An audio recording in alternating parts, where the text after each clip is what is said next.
আসসালামু আলাইকুম। কেমন আছেন গাইস? আশা করি সবাই অনেক ভালো আছেন।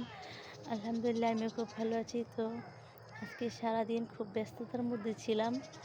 মানে ঘরে আলেন্দা পড়ছিল, এগুলা ঘর ঝেড়ে পরিষ্কার করে তারপরে আবার ২ বালতি কাপড় চোপড়ও ধুইছি। এগুলা শুকাতে দিছি। শুকাতে দিয়ে কিন্তু যেইমাত্র কিন্তু এগুলো উঠাতে আসছি কাপড় চোপড়। এখনো শুকায় নাই। মানে ছোট দিন তো মানে কাপড় চোপড় ধুয়ে মানে রোদ্রে দিছি ২টার দিক দিয়ে। তো এখন সব কাপড়ই ভিজা, কোনো কাপড়ই শুকায় নাই। মানে যেগুলো পাতলা টাইপের সেগুলো একটু শুকিয়েছে, আর যেগুলো একটু ভারী এগুলো কিন্তু একটা কাপড়ও শুকায় নাই। তো ভাবতেছি কাপড়গুলো এখন কোথায় দিব, ঘরে তো জায়গা নাই। তো কাপড়গুলো এখন মেলায় দেওয়ার মতো জায়গা নাই রুমের মধ্যে। আবার অনেকগুলো কাপড় চোপড় ধুয়ে ফেলছি। আছে কিন্তু মেয়েরে ভাইব্রেডও নিয়ে যেতে পারি নাই, মানে সময়ে হয় নাই। আর রান্না করে খেতে খেতে ৫টায় এইমাত্র কিন্তু আমি খেয়ে আসছি। দুপুরে খাবার খাইছি আজকে ৫টা বাজে।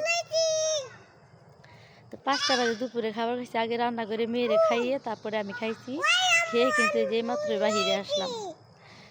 তো সবাই যাদের কাপড় ধোয়ার মেশিন আছে তাদের তো আলহামদুলিল্লাহ, কাপড় ভালোভাবে ধুইতে পারে, এত কষ্ট হয় না। তো ভিডিওটা লং করতে চাই না, এই পর্যন্তই। তো সবাই ভালো থাকবেন, সুস্থ থাকবেন। আজকের জন্য এই পর্যন্তই। আল্লাহ হাফিজ।